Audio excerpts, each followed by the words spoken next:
안녕하세요. 여러분은 가족들과 함께 살다가 진짜 가족이 아니라는 말을 들으면 어떨 것 같으세요? 저는 3살 때 입양되었다고 하네요. 제가 살았던 곳은 언니 오빠가 있고 부모님이 참 좋으신 분들이세요. 그런데 저는 처음엔 고아인 줄도 모르고 살다가 제가 초등학교 5학년이 되어서 제가 입양하라는 것을 우연히 알게 되었습니다. 저보다 5살 많은 언니가 사춘기가 오면서 언니랑 저랑 자주 부딪히게 되었어요. 언니는 늘 저에게 짜증을 냈고 그런 언니를 엄마는 다 받아주면서 사춘기 금방 지나간다면서 다 저보고 참으라고 했어요. 저는 언니가 아무리 사춘기라고 해도 제 나이에 이해하고 넘어가기에는 저도 어렸고 저도 사춘기가 일찍 왔던 것 같습니다. 언니는 조금 늦었고 저는 빨랐어요. 오빠도 있었지만 오빠는 전혀 사춘기 없이 지나갔고 오빠랑 저랑은 엄청 친했어요. 그래서 언니가 늘 저희 둘의 사이를 못마땅했지요. 오빠는 언니보다 3살 많은데 대학 가고 나서 바로 군입대를 했습니다. 그래서 제가 언니랑 싸울 때 오로지 제 편을 들어주는 오빠가 없어서 너무 힘들 때가 있었어요. 엄마 아빠는 오로지 언니 편이었거든요. 부모님도 언니의 사춘기를 힘들어했어요. 부모님이 그전에는 한쪽만 편드는 것을 안 했는데 언니가 사춘기에 접어들면서부터 저에게 대하시는 게 달라지셨습니다. 그래도 제가 막내라고 아빠는 나중에 따로 저를 챙겨주긴 했는데 엄마도 갱년기 아닌 갱년기가 너무 일찍 와서 상황에 따라 분위기가 달랐어요. 엄마가 짜증을 낼 때마다 아빠는 저에게 너를 너무 늦은 나이에 낳아서 저런다고 하더군요. 그래서 저는 그런 줄만 알았습니다. 그런데 사춘기가 심하게 온 언니는 저의 출생의 비밀을 말하고 말았어요. 언니와 말다툼이 있던 그날 언니가 밖에서 안 좋은 일이 있었는지 신경이 날카로웠어요. 원래 그럴 땐 다들 피해 있는데 집에는 저희 둘만 있었어요. 그날 제가 과제가 있어서 방에서 문제집을 찾고 있는데 없어서 언니에게 물었더니 언니가 그러더군요. 너 나한테 말 걸지 마. 그냥 내 방에서 나가 하더군요. 그래서 언니가 나가. 그리고 같이 쓰고 있는데 네 방 내 방이 어딨어? 하자 제발 꺼지라고 하면서 더한 욕을 했어요. 저는 울고 싶었지만 참고 언니한테 왜 맨날 나한테만 신경질을 내냐고 했더니 언니가 심한 말을 했어요. 그러자 저도 굽히지 않고 반박을 했고 그러다 순간 놀라서인지 저는 그 자리에서 쓰러져 버렸어요. 야, 너 진짜 내 동생 아니야. 너 고아원에서 데려왔다고. 그러니까 내 방에서 나가. 하는데 다른 때와 다르게 말을 하는 언니의 말이 사실 같았어요. 그런데 그 일이 기억나기 전까지 언니에게 따지고 들면서 저도 언니한테 네가 좋아왔거든 하고 언니에게 앉으려고 말을 하자 언니는 저에게 널 데려오자고 말한 내가 등신이었다고 하면서 말을 하더군요. 저는 어떠한 말도 못하고 그냥 그 자리에서 말없이 쓰러졌어요. 순간적인 쇼크 같은 거였다고 하더군요. 저는 기억이 없지만 아빠 말로는 언니가 놀라서 저를 깨웠는데 어떠한 반응이 없어서 바로 119에 신고했다고 하더군요. 눈을 뜨고 보니 병원이었고 언니가 곁에 있었어요.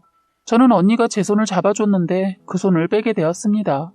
언니는 아니라고 장난이라고 그런 거짓말에 쓰러지냐고 말을 했는데 저는 예전에 잘 기억은 없지만 입양한 거 말해줘야 하지 않냐는 엄마 아빠가 나눈 대화를 얼핏 듣게 되었는데 때마침 TV에서 입양에 관한 프로그램이 나오고 있어서 더 이상 신경 쓰지 않았습니다.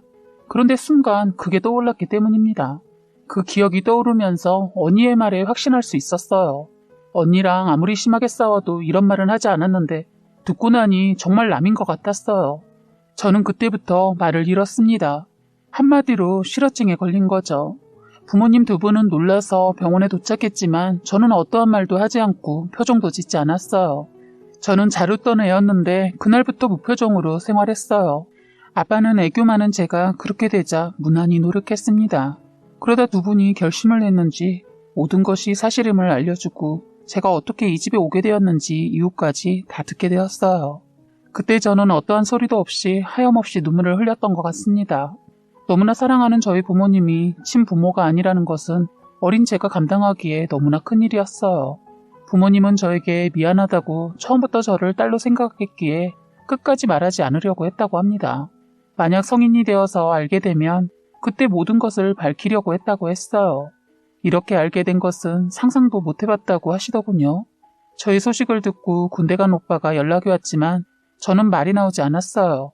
제가 좋아하는 오빠가 연락 오면 무슨 변화가 생기지 않을까 하고 내심 기대를 하고 계셨던 부모님은 제가 변화가 없자 걱정을 엄청 많이 하셨습니다. 저는 그날 이후로 가족들과 말을 하지 않고 치료도 거부했는데 오빠가 휴가 나와서 저에게 사정사정해서 겨우 마음을 열고 치료를 다니기 시작해서 겨우 말을 하게 되었습니다.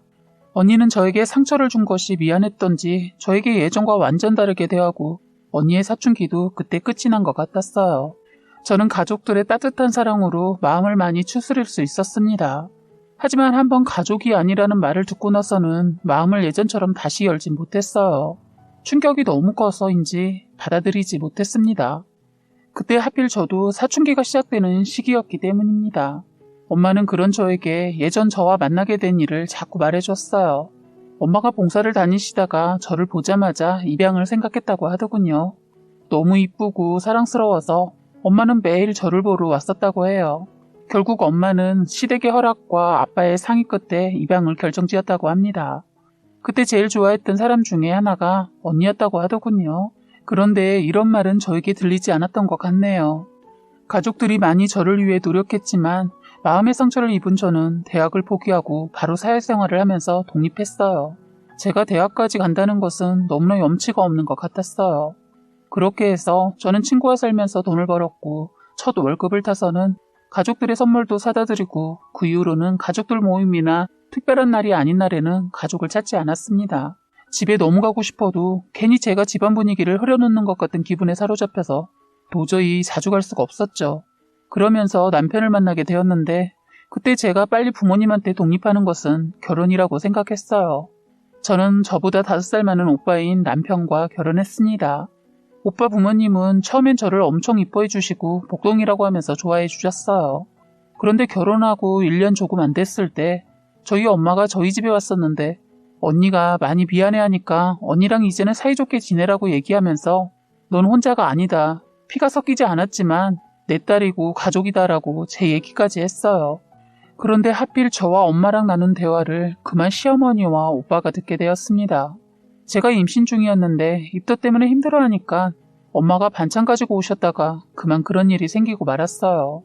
시어머니 소리를 지르면서 근본도 없는 것을 며느리로 들였다고 화를 내자 엄마는 시어머니한테 말이 심하지 않냐고 했고 두 분이 싸움이 났어요. 그러자 시어머니가 이혼 얘기를 하자 엄마도 순간 홧김에 시어머니한테 달려들었는데 임신한 저를 보더니 엄마는 화를 누르고 엄마는 저만 생각하고 저희 시어머니한테 용서해달라고 빌었어요. 엄마가 당신이 알리지 말라고 했다고 거짓말까지 했어요. 저는 그런 엄마를 말리며 제가 거짓말했다. 엄마는 죄 없다 하는데 시어머니 아기용품 사온 것을 거실에 패댕이 쳐놓고 가버렸어요. 사실 저는 남편에게 고아라는 사실을 알렸는데 남편이 비밀로 하자고 하더군요. 절대로 부모님이 허락하지 않을 거라며 말을 하지 말자고 하더라고요. 제가 오빠랑 헤어질 자신이 없었기에 저도 오빠 의견에 따라 부모님을 속이고 결혼하게 되었습니다. 그런데 이렇게 들통이 나고 말았습니다. 솔직히 이렇게 빨리 들통날 줄은 몰랐어요. 시부모님은 저는 이뻐해 주셨지만 사실 저희 친정이 시댁에 비해 많이 기운 것을 못마땅해 하시면서 친정을 마음에 안 들어 했는데 거기에 친부모가 아니라는 말에 더 화를 내셨어요. 저희 시댁은 혈통 이런 걸 굉장히 따지는 사람들인데 제가 고아였다는 사실을 알고 나서는 시댁이 발칵 뒤집혔습니다. 처음엔 저와 남편을 억지로 떼어내려고 사람을 시켜서 남편을 데려갔어요. 남편이 자해를 해서 어쩔 수 없이 다시 살게 했는데 문제는 제가 그때부터 이 사람을 사랑한 죄로 모든 것을 혼자 감당해야 했습니다. 저는 그때부터 저의 시집살이가 시작되었어요. 시어머니의 시집살이는 임신한 저에게 너무나 고됐습니다. 남편이 출근하고 나면 아침 일찍부터 저를 호출하셔서 일하는 아줌마를 못 오게 하고 저에게 손빨래, 집안일 다 시키셨어요. 시어머니의 의도는 임신한 제가 자연적으로 유산이 되거나 제가 제풀에 못 이겨 떨어져 나가길 바라셨어요. 하지만 저는 힘들었지만 제가 속인 것에 대한 대가라고 생각하고 열심히 시키는 대로 했어요. 그리고 무엇보다 제 아이를 저처럼 만들고 싶지 않았습니다. 저는 용서해달라고 빌면서 그런 상황에서도 끝까지 신정을 가지 않았어요. 엄마는 제가 걱정이 되어서 전화를 하셨지만 제가 전화를 받지 않자 저희 집에 오셨더군요. 엄마는 저를 보자마자 몰골이 말이 아니니까 힘들면 그만 헤어지고 집으로 오라고 하셨어요. 그런데 다시 신세를 지고 싶지 않았습니다. 더군다나 아이까지 있는데 도저히 갈 수가 없겠더라고요. 그런데 시간이 갈수록 사실 저는 막막했습니다. 엄마는 언제든지 마음의 준비가 되면 꼭 다시 돌아오라고 하고 가셨어요. 저는 엄마가 가고 난 며칠 후 어떻게 해야 할지 하루 동안 고민을 하다 제 짐을 챙겼습니다. 그 집을 나가야겠더군요. 병원을 갔는데 유산기가 있다고 했어요. 저는 다음날 그 집을 나가기 위해 짐을 챙겨두고 뜬 눈으로 밤을 지새고 남편 출근하는 거 보고 나와버렸어요. 갈 곳이 없더군요. 임신한 배를 하고 제가 갈 곳이 없더라고요. 저는 수중에 있던 돈과 폐물을 팔아서 아주 작은 원룸집을 구했어요. 아무것도 없어도 마음은 편하더군요. 저는 이틀을 내내 잠만 잤던 것 같습니다. 그동안 쌓인 피로가 한꺼번에 왔던 것 같아요. 모든 것을 내려놓으니 몸도 마음도 편해서인지 정말 결혼하고 처음으로 편하게 잠을 잤던 것 같습니다. 그런데 저는 잠에서 깨어나 폰을 확인하고 너무 놀랐습니다. 남편이 사경을 헤매고 있다는 문자였습니다. 이 사람이 저를 찾아 헤매다 그만 교통사고를 당했고 위급한 상황이니 제발 병원으로 와달라는 시어머니의 문자였어요. 저는 많은 고민을 하다 그래도 내 아이의 아빠이고 내 남편인데 살리고 보자라는 마음으로 병원으로 달려갔어요. 처음엔 거짓말 아닐까라는 생각도 했지만 남편의 문자가 이틀 동안 엄청 오다가 하루는 한 번도 오지 않았기 때문에 나중 일은 나중에 생각하자라는 마음으로 병원으로 달려갔습니다. 시어머니 저에게 연락을 해도 답이 없자 저희 친정에도 알렸던가 봐요. 제가 병원에 도착하기 전 엄마의 전화가 왔는데 어찌된 일이냐고 하더군요. 나중에 얘기하자고 하고 끊었는데 놀란 저희 친정 부모님도 병원에 계셨어요. 시어머니 저를 보자마자 저를 잡아먹으려고 했어요. 문자로는 다 이해하고 미안하고 용서해 줄 테니 아들 살려달라고 할 때는 언제고 저를 보자마자 저에게 달려들더군요. 그런 시어머니를 저희 엄마가 팔을 잡아채더니 뭐하는 짓거리야? 이러려고 내 딸 불렀어요? 하자 시어머니 저희 엄마보다 나이가 10살이나 어린데 갑자기 엄마한테 반말을 하면서 아니 친딸도 아니라면서 참견하지 마. 아니 그리고 처음부터 친딸이 아니라고 대기 말해줬으면 이런 일이 생기지 않았을 거 아니야. 완전 막가자는 시기였어요. 시어머니가 이렇게 나오자 저희 엄마 화가 나서는 그냥 가자. 너 이 집 며느리 될 생각 접어. 저딴 시어머니 너 평생 피말린다. 가자. 그러자 시어머니 더 심한 말로 엄마를 자극하더군요. 혹시 사돈 양반 바깥에서 데려온 딸 아니에요? 그러지 않고서야 어떻게 근본도 모르는 애를 데려와 키울 생각을 해? 하는데 그때 저희 아버지가 시어머니 멱살 잡았어요. 뭐야 당신? 내 딸 네가 그렇게 함부로 할 사람 아니야. 돈 있으면 배는 것도 없어? 당신 한 번만 그딴 말 짓거리면 가만 안 둬. 하자 시아버지도 나서서 어디서 안 사돈의 멱살을 잡냐고 시아버지 저희 아버지 팔을 잡자 아버지가 시아버지를 밀쳐버렸어요. 그러자 시아버지가 저희 아버지를 치료할 때 뒤에서 시아버지 팔을 잡아 비틀었는데 바로 오빠였어요. 오빠는 그동안 제가 그러고 사는 줄 모르고 있다가 소식을 듣고 병원으로 급하게 달려왔더라고요. 저는 오빠가 힘들어지는 게 싫어서 비밀로 했거든요. 그런데 막상 오빠를 보니 너무 든든하고 힘이 생겼어요. 시아버지 그 순간에도 저희 아버지를 욕하고 생뚱맞은 쇼를 하길래 저는 그냥 저희 부모님한테 그냥 집에 가자고 했습니다. 그러자 그때서야 사태 파악을 했는지 시어머니 저에게 미안하다고 하면서 아들 손 한번 잡아주라고 외원을 하더군요. 저는 시부모님한테 무릎 꿇고 저희 부모님한테 사과하면 병실에 들어가겠다고 했습니다. 두 분이 어떠한 미동도 보이지 않아서 저 먼저 뒤돌아서자 시부모님 두 분이 저희 부모님 앞에서 무릎을 꿇었어요. 저희를 둘러싸진 않았지만 주변에 저희의 싸움을 말렸던 간호사들과 환자들이 지켜보는 앞에서 사과를 보기 좋게 받았습니다. 그래서 저는 두 분의 사과를 받고 그때서야 남편을 만날 수 있었어요.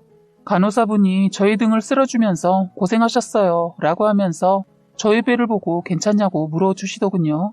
저는 그때서야 참고 있던 눈물이 흐르기 시작했어요. 저는 10분가량 마음을 진정하고 사경을 헤매고 있는 남편에게 말을 전했어요. 이겨내라고. 나랑 우리 꿈틀이 지켜줄 사람은 당신밖에 없으니까 당장 정신 차리고 깨어나라고 했습니다. 당신이 이 순간을 이겨내지 못하면 죽어서도 다시는 얼굴 볼 생각도 하지 말라고 했어요. 그리고 나서 한참 뒤 남편이 손가락을 움직이기 시작했어요. 남편은 그날 고비를 감사하게도 잘 넘겼습니다. 저는 남편이 깨어나서 정상적인 생활을 하면 남편의 곁을 떠나려고 했는데 시부모님이 저희 곁을 먼저 떠나주시더군요. 이렇게 시부모님이 변하게 된 것은 바로 저의 생모가 나타났기 때문입니다. 어려서 임신한 저의 생모는 부모님의 반대로 결혼을 하지 못했다고 해요. 엄마도 아빠도 학생이었던 두 분은 부모님들의 거짓말로 아이와 생이별을 하게 된 것이었다고 했어요. 엄마는 저를 아빠가 키운다고 해서 피눈물 흘리며 저를 보냈고 아빠 역시 엄마가 저를 키운다고 해서 보냈답니다. 어른들이 합의하에 저를 시설에 보낸 것이었고요. 그리고 제 앞에 나타난 친엄마는 저를 떠나보내고 지금까지 독신으로 사셨다고 했어요.